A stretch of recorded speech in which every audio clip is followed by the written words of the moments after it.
Today's briefing is on the wave of riots across England and Northern Ireland over the past week. They started after false information circulated on social media that the man responsible for killing 3 young girls at a dance class in Southport was a Muslim asylum seeker, and this was wrong. But the next day, an hour after a vigil in the town, the first riot took place just around the corner, attacking the Southport Mosque. And these riots have spread every day since. Until now, according to my reckoning, we have a total of 22 riots which have taken place all around the country and have put Muslims in fear of their lives and communities shell-shocked at the extreme violence. So in this briefing, we'll be looking at what has caused the violence against Muslims in every town and city, how local faith groups have responded, what everyone on the call who come from interfaith groups up and down the country, what they're doing to shore up community cohesion, and what the people on the call want to happen next from the government, any clarification about policies, any new initiatives to help you bring the communities back together again. So to join us, first of all, we have Zara Mohammed, the Secretary General of the Muslim Council of Britain.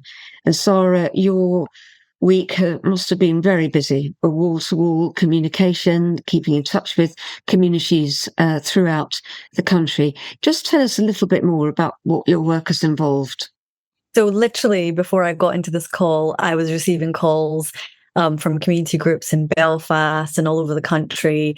It's been a terrifying time. You've all seen it live and unfold on social media, on the news. We've had mosques facing arson attempts, break-ins, vandalism, destruction. We've seen businesses being ransacked, looted, community members being assaulted, racially aggravated. We've had Islamophobic chants and a full spectrum of coordinated, far-right, extreme thuggery, as the Prime Minister called it, targeting mosques, Muslim communities. People are worried about personal safety. They're worried about who next, what next. And the scale of this we have never seen before. So every day for me, it's been exhausting. It's been tiring. We had an emergency mosque security briefing last Thursday in the wake of the weekend's planned riots. And we had the Imam from Southport telling us how he had to barricade himself with others in an office because they literally were going to break down the door and smash in the windows. We've had contact with Sunderland. It was another attempted arson attack. They're still really terrified. Calls for increased policing and security. But it's been a really horrible time, to be honest. And we know there's a strong anti-immigrant side to this, a strong, anti-minority, racial, whether you're, burning down a library in Liverpool or attacking people on the streets in Manchester. It's been unprecedented, the scale of what we're seeing. The fear still remains very, very live and palpable, I'd say, but now we're living it.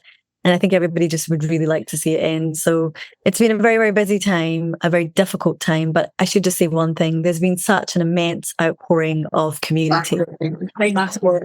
Yeah, and people coming together to defend each other, to clean up the streets, and to say to these people, you're not welcome here. So that's been really heartening. When you've spoken to people, what can you actually do, Zara, apart from just listen to them? What advocacy can you do? So I think from us has been a number of levels. So one side of it is safety and security. So I think a lot of mosques or communities this is something they haven't experienced before. So I think making sure they had the additional measures in, whether that's around you're doing a risk assessment, contact with your congregation, and being very aware, vigilant, reminding people to be safe and securing the building. Those are things that we've been encouraging, as well as contact with the police, report hate crime if you get it, if there's threats, let the police know, and they need to immediately act on that. The second level is in terms of the very strong, I think it's been a lot better recently, but the kind of rhetoric and figures like Nigel Farage and particularly Tommy Robinson, who continue to stoke a lot of the misinformation, fake news, Islamophobic, anti-immigrant type rhetoric to really rile things up. I'm sure we'll get into a lot more. And then the third thing is really about being united and remembering our neighbours and friends and partners. And there's so many people that are with us who want to see a Britain that is diverse, inclusive, and where we all take care of our neighbours. So we're encouraging the community a lot of things. And from our side, it's that support, reassurance. But there's also a lot of action in terms of writing to politicians, writing to police, writing to the Home Office, the Mosque Security Fund, which we said, look, we need to get this back open. We need to get an increase of the funding. And it's really good and welcome to see that the Home Secretary did do that. So there's a lot of different ways we're advocating for communities, but safety, security has been the most prominent part of that. In one of your early statements, you said that you felt the cause of all of this was unchecked Islamophobia, acceptable, potent, and very real in society today.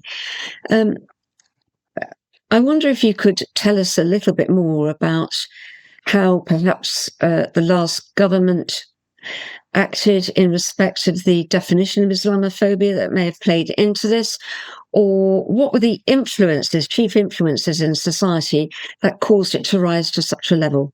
Such an important point. And I think, this didn't just happen a week ago, and it wasn't just sparked by Southport. I think this has been building up, and we've seen a constant demonization of Muslim communities.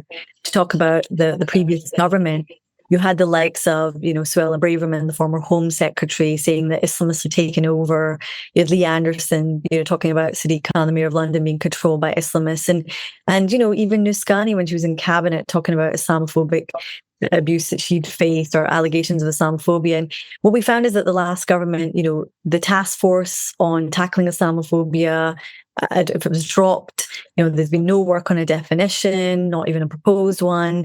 And also, what's really prominent is the lack of engagement with Muslim communities, with mosques. And that's evidenced by what we saw, a 500% increase in Islamophobic hate. 40% of all religiously motivated hate crime targets Muslim communities, particularly visibly Muslim women. So what we've seen, I think, is a gradual escalation, and also not to detract away from the role of both online platforms, but also tabloid press. And there's been lots of images circulating of, Daily Mail headlines that just constantly drip feed this anti-immigrant, anti-Muslim hostility. And in some ways, what Muslim communities and other commentators have said is almost this normalization. And Saeed Awarsi talks about, it's past the dinner table test. It's almost that acceptable form of racism or hatred and discrimination. So, and I think that also was really prominent with Southport. It was a fake news story. And also with Hare Hills and Leeds, these were fake news stories, but people really believed them and latched onto them. And the escalation and violence that we're seeing now is a real manifestation of that hate. So I think there's a lot of people to be held to account, not forgetting, of course, Nigel Farage. Thank you very much, Zara. Thank you for joining us, and do stay with us to listen to what other people are contributing in this briefing. So turning next to Phil Champagne, the director of the Faith and Belief Forum, and also Phil, you're with a new organisation, the Faith and Belief Policy Collective, which is doing some work on interfaith connections around the country. Can I ask you, first of all, to tell us what you made of Zara's comments there on the fact that Islamophobia was principally to blame for the riots that we've seen around the country? Thanks, Ruth.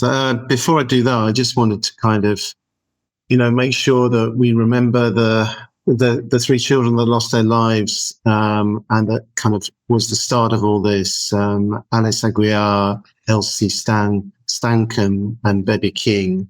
In all this, it's easy to forget them, and I think it's really important that we don't.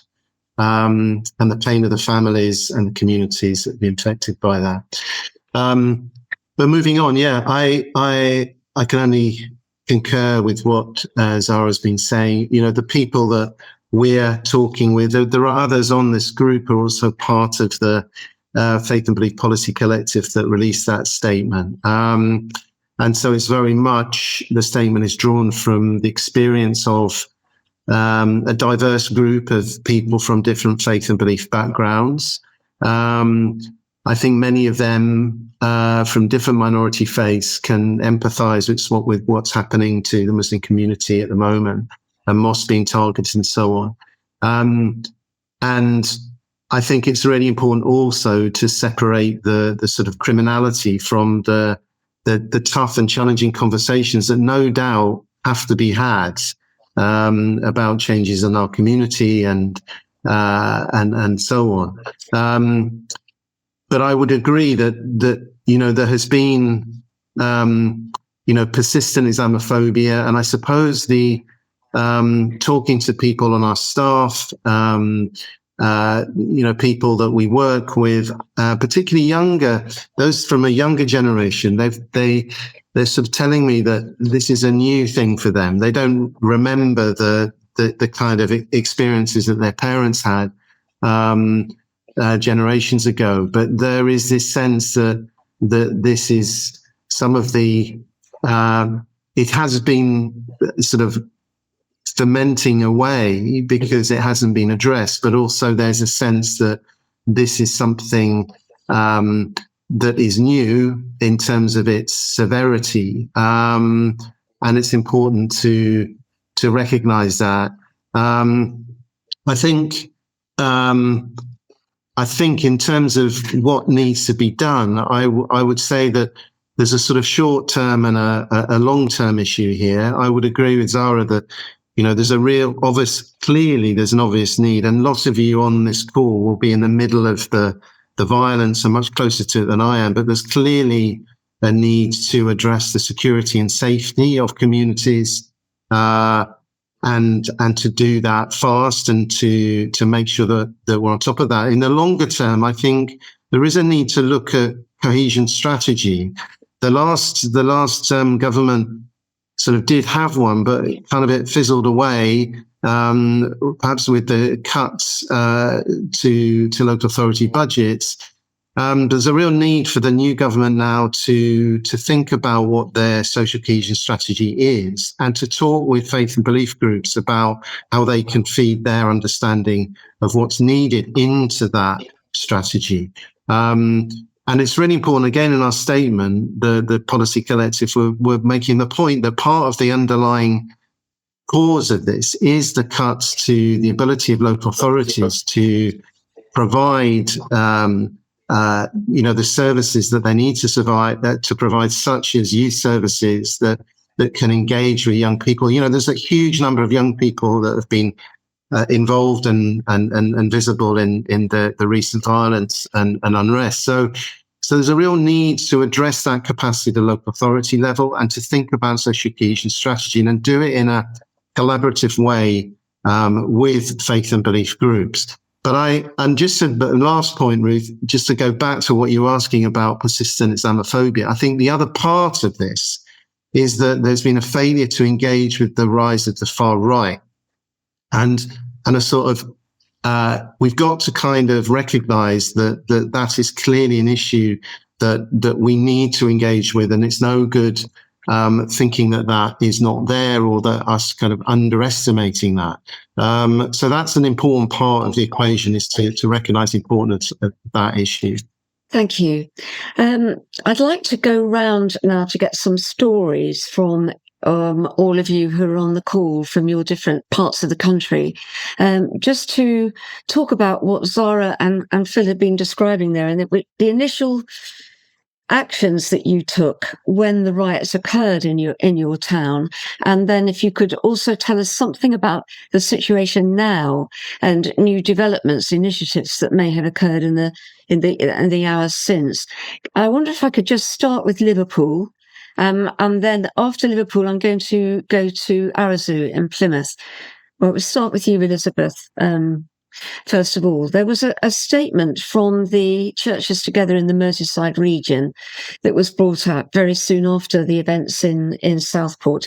Can you just talk us through how that happened? What happened? Were people calling one another straight away within your church's group, desperate for something to happen? What was the mood? So I can just say, related from my angle, really. So I was in the office on Tuesday, unusual. I'm not normally not in the office on a Tuesday. Now I'm here today.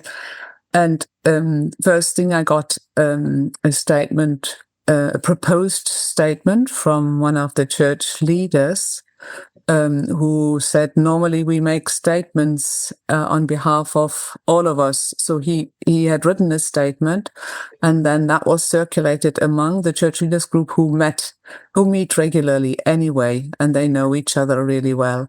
And that got very quickly approved and sent out. And then once the riots had started, the council kicked into action as well. And they wanted to produce a little video and wanted representatives from faith communities. So we had a Jewish representative, a Muslim representative, the Bishop of Liverpool, the Anglican Bishop of Liverpool, and the Auxiliary Bishop of the Archdiocese of Liverpool, all sort of gathering at the pierhead and sort of giving a very brief statement, a call for peace, basically. And that got circulated through all our networks as soon as we could. It was amazing the amount of emails I had in the inbox. What's been the continuing response? Are more clergy going to Southport? Are more clergy taking part in vigils? What's happened in the aftermath? Well, what I know is that a vigil happened very soon after the stabbings, before the riot started, in fact.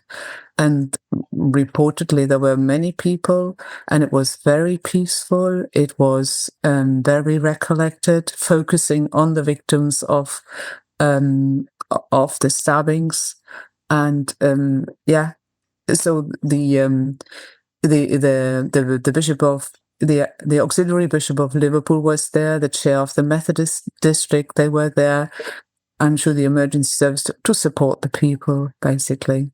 I mean, people, wherever you meet people, we all talk about what's happening here. So, Arazu, can we go to you in Plymouth next? And then after Plymouth, I'd like to go to Middlesbrough. We should have Najib Ramzan and Joanna Wake. But Arazu, Plymouth was only last night, of course. So what are you doing today in response? It was. Good afternoon, everybody.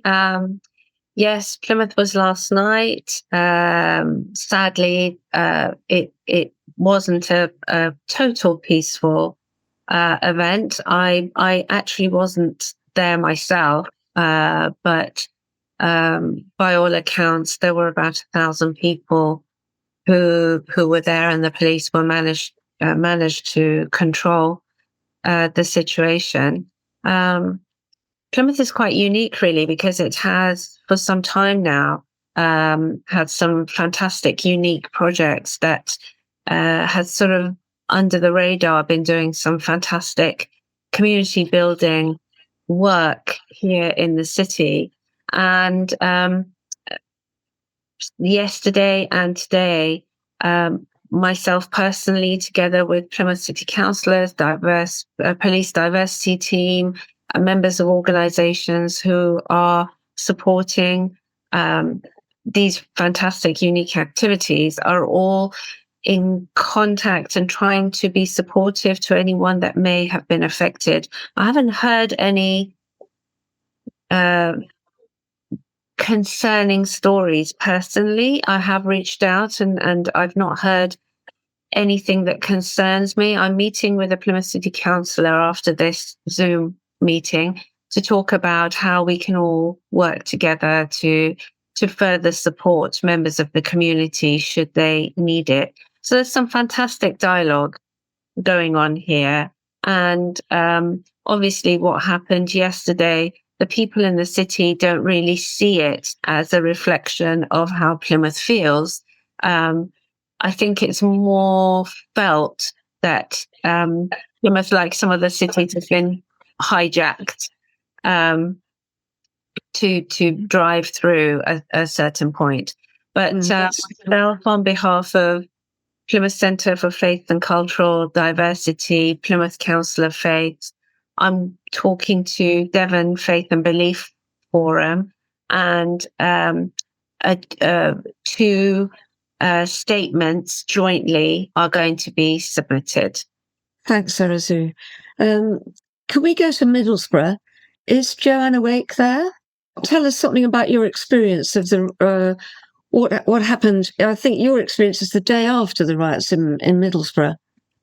Yes, so we had pretty bad riots on Sunday in Middlesbrough.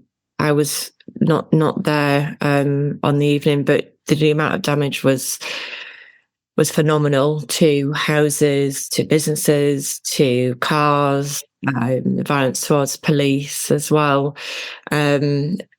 It finished up about 1:30 a.m. and the clean-up preparation started with the council at 6 a.m, but with the community at 8 a.m, and that was organised by different religious organisational groups, churches, Mosques, Amal Project, and the number of people that came to do the clean-up, I'd say, was probably on par with the number of people that protested. So we had a huge amount of people come together to help with the clean-up, and all ages, all faiths, all abilities. I was just taking kind of pictures and videos of it along the way as I was doing it, which I was posting to TikTok and to Twitter, and every single one of them's gone completely viral. And I suspect, much further away than just Middlesbrough, where people are, desperately wanting to have some faith and hope and something to kind of take away from the feeling of despair and shock and depression that we all have with the sights that we've seen in Middlesbrough. My office is in Bradford, and we had riots last night here on a smaller scale, thankfully. And then Sunderland is only up the road, so it's been a weekend of it really in the northeast. How shocked were you that members of the public rallied round to help the day after? Because you was telling me earlier that you were Middlesbrough born and bred, and you saw all ages there, people with washing up gloves and buckets and brooms and so forth. Did that surprise you? I definitely expected there to be a good turnout, because in Teesside we are a united, diverse community. I've never seen anything like this in my entire lifetime, and a lot of the older residents that came out, I've never seen anything like this. So I think the response was what I expected, but not particularly on that scale. You couldn't move for people. It was very moving. I think it gave all of us there something really big. I was there with my 16-year-old son and with his girlfriend, and we'd gone from feeling so much shame on Sunday evening to feeling so much pride on Monday, and that has been great for everyone. And it seems, my posts have gone huge online, which is it's great that everyone else is getting a lot of joy from it. Some of the small children that I recognise on it, a little boy who was 6 called Sebastian, is getting a lot of love, and his dad's getting a lot of love, and it's but we are still completely shattered. I mean, I've come into my company today that I work in, and we have all of our Muslim staff members are off working from home, have not left the house since Friday. My children, my younger son is 5, on the group chat with the parents. They are not wanting to go out. The children aren't going out to the parks. They're ordering food in, online shopping. Some of them had a sporting club this week that they were meant to attend, and their mum has just said that it's cancelled. So it's horrifying, and it's gut-wrenching what the effects are. The fear that people are feeling is unprecedented. Thank you for coming on the session to explain all that. I wonder if there's anyone else on the call who has a similar story of Muslim families that they know staying at home, not going out to work, not taking part in sporting events. Would you like to take part? Hi, I'm Human Nizami. I'm the Executive Director of the Race Equality Network in Bradford, West Yorkshire.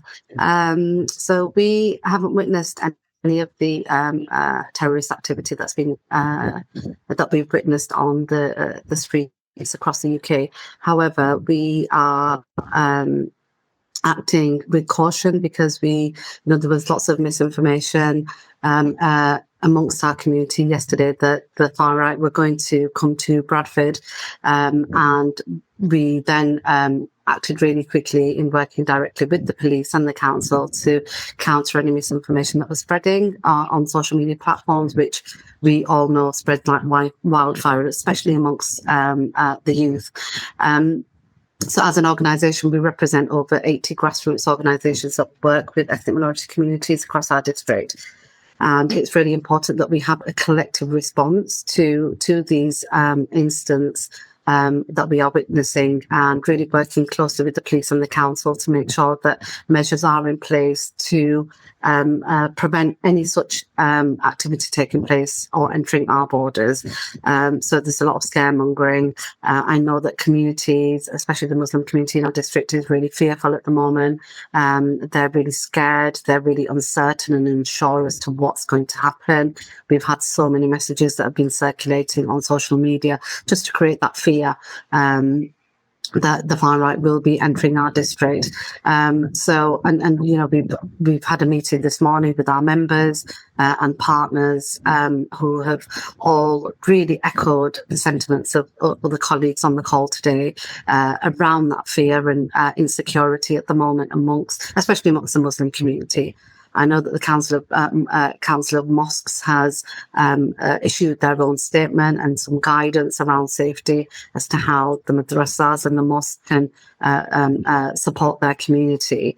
But it's equally working collectively to really look at the misinformation that spreads and looking at how we can support communities going forward. There's been a lot of organisations that work in the community sector that have cancelled trips. It's the summer holidays. People are saying, like my colleague just echoed here, that people are staying at home. They're not, going out. They're too scared to do so. So for us, it's really emphasising the importance to continue with business as usual. I know that's really difficult at the moment with the current political climate, but we are there to reassure communities and work with faith leaders and partners, and also the police and council to reassure communities that we will work collectively. We are in the process of developing a community fact sheet and guideline for communities that we're going to be sharing in different languages through our community champions. There's a lot of migrant, asylum seeker, and refugee communities that are really fearful at the moment. So we are working closely with those organisations that support these communities to offer that assurance. Thank you, Hannah. I'm going to go to Khalid Anis next, and then could we bring in some of the people chatting on the chat box? Manjit and Karen, if you'd like to come to us after Khalid and talk to us about the young people that you're concerned about. But going to Khalid Anis first. Yeah, sure. I'm from Manchester. I'm part of an organisation that's been in Britain for decades called the Islamic Society of Britain. A couple of points actually which relate to what's being discussed. So first of all, my wife is a GP in Birmingham in Alum Rock. Yesterday they had to close their surgery early because the staff were all very concerned about what was coming. And I know that medical students and students were let go early from Birmingham hospitals because of the fact that they were scared. And then the other aspect is, as part of the Islamic Society of Britain, we also have a youth wing, which is predominantly 16 to 26-year-olds.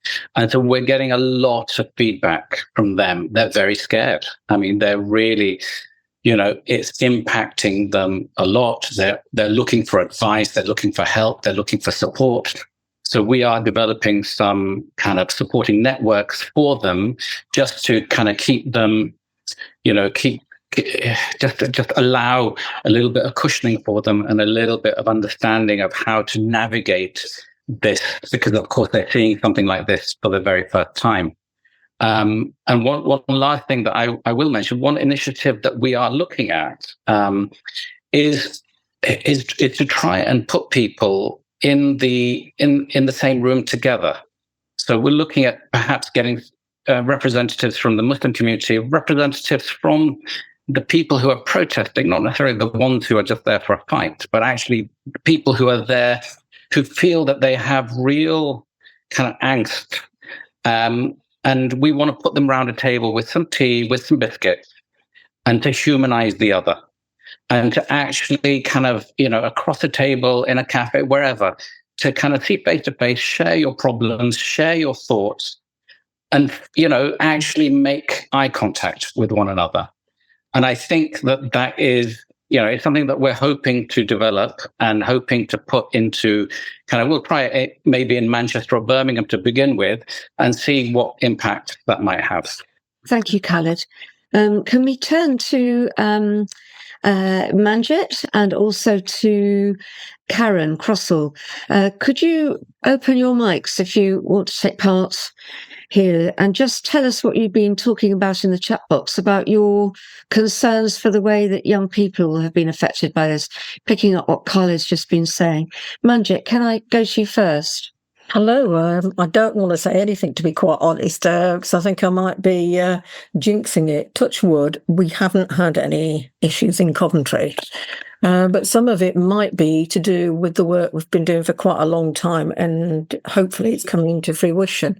We did talk about this matter with MP candidates before they were elected, and the general public's understanding of the positive impact on local communities of refugees and migrants, and not just recent, but sort of long term. If you're thinking, for example, if it hadn't been for the Jewish community, Coventry wouldn't have engineering, because that community bought in for us watches, bicycles, sewing machines, and the next step obviously was cars and so forth. Ditto with the Irish community, which is not I'm not thinking about in a religious community, but sort of buildings, and particularly our roads and all those sorts of things. And they're all positive contributions that have made our community much more profitable for all of us. So I'm sort of concerned about that side. I am really pleased to hear, because I want us to be very careful that we don't do what the media do, which is actually focus on the extreme right wing. I am really pleased that Southport said, this isn't us. Bristol have said, we are many, you are few. We're Bristol, who are you? I do think there are people with legitimate concerns. I agree with my colleague who was on previously. There are things that we need to think about in terms of making things fair for all our communities. I'm from a Sikh background. Our Ardas finishes off with Sarbat da Pala for the benefit of all. If there are people in our communities that are suffering, whether it's from lack of food, not decent schooling, shelter, it's our collective role to make things better for them. As Coventry Multi-Faith Forum, Ruth, we actually have put out a statement, and it's published in the Coventry Observer if you want to look at it. And we really have focused on the victims of all of this rather than the perpetrators, because they're getting a lot of TV coverage and probably enjoying it. I do think there are some things for the government to think about, and one of them has got to be the responsibility of all those social media platforms and what it actually means in terms of future legislation. I'm a bit concerned about the social justice bill, because they're talking about removing face coverings, and I'm totally with the police wanting to know who was there, but I'm wondering what impact that's going to have on fellow Muslim women who choose to wear the hijab and actually cover their face and veils. You can see where one thing's going and one thing isn't. To think very carefully before any major reactions occur to all those sorts of things. Our RE syllabuses are going to become very important, so I'm going to just stop there. I have sort of a general flavour that we stand together. RE syllabuses, we're going to be doing something on that later in August, so we'll have you back on that one, Manjit. Karen Crossall, you've been speaking in the chat box there about young people, particularly. You're a teacher? Are you a teacher of RE? Yeah, indeed I am. And until I retired from my role, I was head of RE at a boys' school, and I also serve on our local SACRE. Like the previous caller, I don't want to jinx this. I'm actually, as a grandparent, I'm on child minding duty, it being school holidays. So baby's asleep now, but I've got limited time. I think the school that I work in, we are a white minority school, and lovely relationships between our Hindu and Muslim students. And I don't kind of fear for that. I think that they rise above this kind of thing. But I have to say, my students are privileged. We're a state school, but we're a selected school. So we have a lot of Indian professional class children. But I guess my family background very much brought up in Stoke-on-Trent, and I heard with sadness that some of the problems there in the last few days. And it really doesn't surprise me. And the conversations I have with people, I feel like a lot of our discourse on racial cohesion and diversity is not keeping up with the times somehow. And I feel like we're listening, and absolutely rightly so, to, that awful situation where the Muslim community in Southport was attacked mindlessly, totally innocent members of the community. It's atrocious. Can I talk to you about your concerns for young people? There were lots of young people, some as young as 14, who were arrested. What are your concerns about the involvement of young people in the riots? Well, I think young people that I know that they're going to, or they believe, they're freer to do things because they're younger. They don't have the same restraints that perhaps some older people might have. I think that the beliefs that we acquire in our teens, the educational provision and the training opportunities that we offer young people are so limited. White working class, South Manchester, for instance, Stoke-on-Trent, huge deprivation. And I think deprivation sticks with us for life. I think this is more a question of lack of education, deprivation, and a lot of, dare I say it, people who just seem to be mindless and not intelligent and not thinking and not able to articulate what they think and believe. And also, and this is a major problem, not able to engage in conversations about race and disadvantage for fear of being called racist. That is a big problem for white working class kids. I think they daren't. So many kids in class will start by saying, "Miss, I don't want to be racist," and I have to say, look, we know you, we love you. Say what you want to say. We know you're coming from the right place. If we think you can say it in a better way, we'll suggest that and we'll try and answer your question. That works. My kids are intelligent. Thank you for joining. I know we have some people on the call who do want to talk. I'm going to go to Clive Foster next in Nottingham, and then Warren Elf in Manchester. Clive, first of all. Thanks, Ruth. So in Nottingham, there was a unity rally on the last Saturday, to bring people together from across the community to stand, as it were, in solidarity for the tragic events in Southport. I've been working in Nottingham within a local church as a pastor many years, working with other community groups around hate crime. So was asked to be present in that capacity at that rally.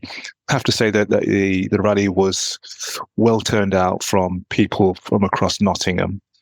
And there was also a moment of a minute's silence, which was impeccably observed by hundreds of people on that day. Now, later on in the afternoon, the EDL did appear in Nottingham, not very far from where the Unity rally was being held. And there was a little bit of a standoff and some back and forth chanting. Nottingham turned out to be not as severe in any way, shape or form in terms of some of the other rioting that took place across the country. 15 people were arrested, and as of today, 8 people have been charged. And I think what helped Nottingham in that regards is we had to draw on our collective and shared history of addressing racial injustice and inequality. There's been a lot of work done over the years by various community groups and leaders working together, particularly the civil society, working across different churches, different religions, genders and backgrounds, to work in common to address race and any inequality. And I guess one of the high points of that was when Nottingham became the first city to make misogyny a hate crime. One of the important things I would like to just kind of leave with this and to think about is the importance of actually doing something to assuage any attempt to create a race war and to separate and divide people. I think we know what's been happening. I have certainly seen in Nottingham messages from particularly people in the Black community, and it's really sad when you get a message saying, don't go into the town centre today because there's going to be a right-wing march. I mean, I think that's really a sad state of affairs when that's the kind of narrative you've got to be sharing across the generations. And I think we also have to remember many different people of colour are affected by this. I have heard, comments, and I've seen people send me information saying that in the Black community across the generations, you have the elders who were understandably very concerned about their children and their grandchildren. And you've got the children and grandchildren who are concerned about their elders who have to get out and do their activities. So these are the other areas which we have to be aware of. So it's just important, I think, that we continue to, as it were, stand collectively against any form of this injustice and discrimination that we see presently across our cities. Thank you, Clive. Warren, do you want to pick up any of those points that Clive has just made? Warren Elf, you're from Manchester. I can't forget your exact title, but you're co-leader of the Interfaith group there. I have no idea what I am. Hi, yes, I'm Warren. I am in Manchester, originally born in Essex, in Ilford, and I'm also working part-time with a Reform synagogue in Liverpool, and other parts of the country. I do want to pick up, I think Clive made some excellent points there. I think everyone has. But yeah, it's a lot of the stuff that's going on is firmly rooted in racism, in prejudice, in hatred. I think you could probably lump together umpteen different elements of hate crime in what's being perpetrated out there on the streets. I've been privileged I was invited to go to a vigil in Southport on Friday evening, but I couldn't get there, but one of my colleagues did as a rabbi. And I know other faith leaders were there, several from Liverpool as well. In Manchester yesterday, we had several faith leaders gathering at one of the mosques in North Manchester to show solidarity. And there was several different 6-7 faiths that are represented, and just expressing solidarity, talking about our concerns. I think there's more of this is going to be repeated around the place. I was talking with one of the trustees of the mosque we were at, and we were sharing the ideas about the fact that there's a lot of anti-Muslim hate coming out here. There's a lot of hatred against asylum seekers and refugees, but there's also underlying, or just beneath the surface, there's a lot of other racism. There's a lot of other prejudice against anyone who's not fitting into some of these extremist mindsets, I suppose.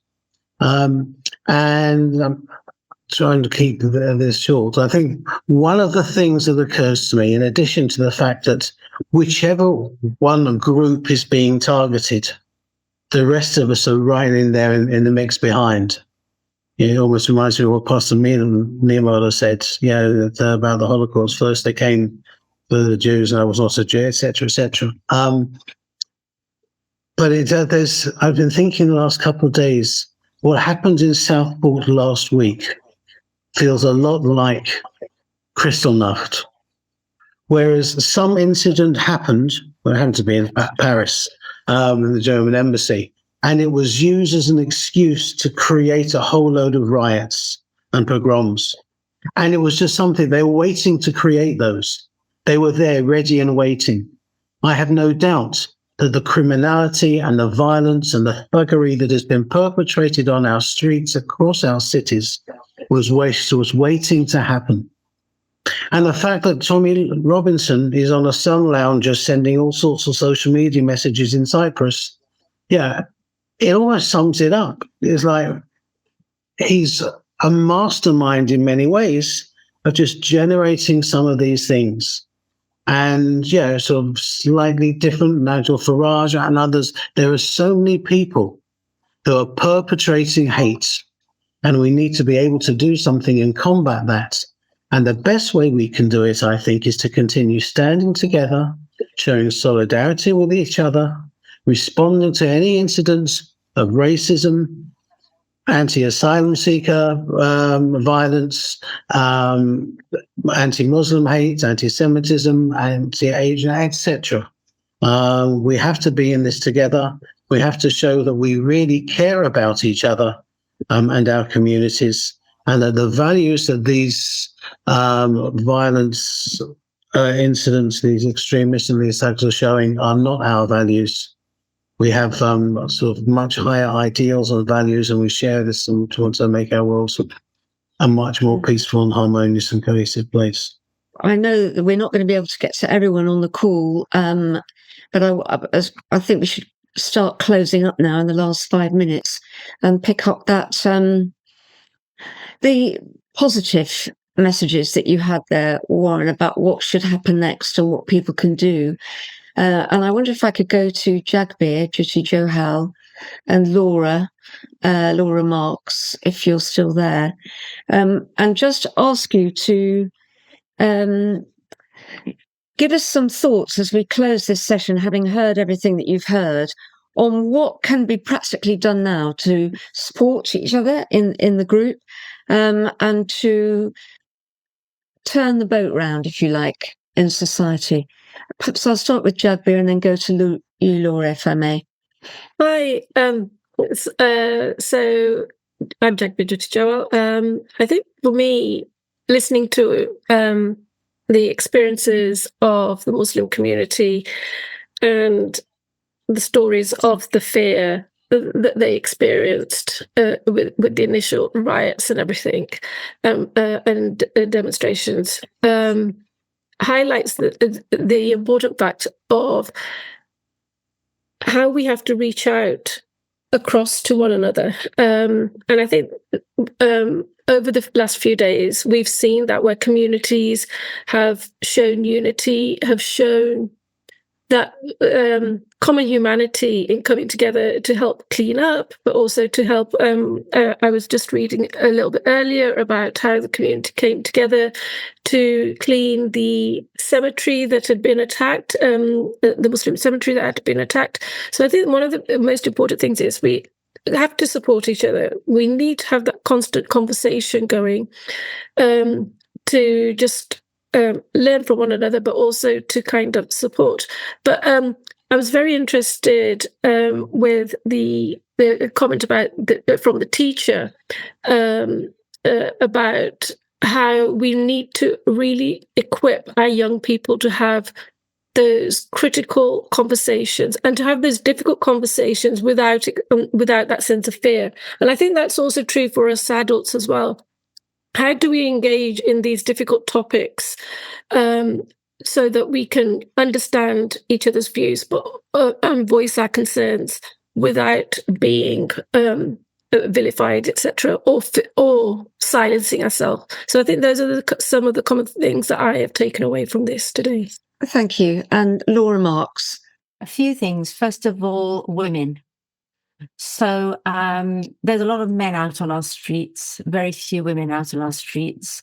And where are the women in all this? I think that there's a huge role for the women in terms of rebuilding the communities that seem to have been neglected over decades, and not neglected by the communities actually, but neglected in terms of support. And the women are the people who know pretty much about what their sons are up to. They know what their husbands are up to. They know what their communities are up to. They are building, they are nurturing, they are feeding, they are reaching out to people who are lonely. And they're not involved enough in the conversation that's going on around this. So I think that's one big issue. And another one is around how we, as the faith communities, can support the rebuilding of society. So the faith communities, Phil at the beginning mentioned the Faith and Belief group that we put together. We also have the Women's Faith Forum, which Jagpi and I have done with other women from other faith communities. We've got lots and lots of groups of people who represent the faith communities who have so much to offer the new government, who have so much to offer society in terms of how we live well, what we do to look after our neighbours and to engage our kids and to bring the right values into society. And I think that there needs to be a really strong partnership now between the faith communities and local and central government so that we can help to rebuild society in the way that it needs to be rebuilt.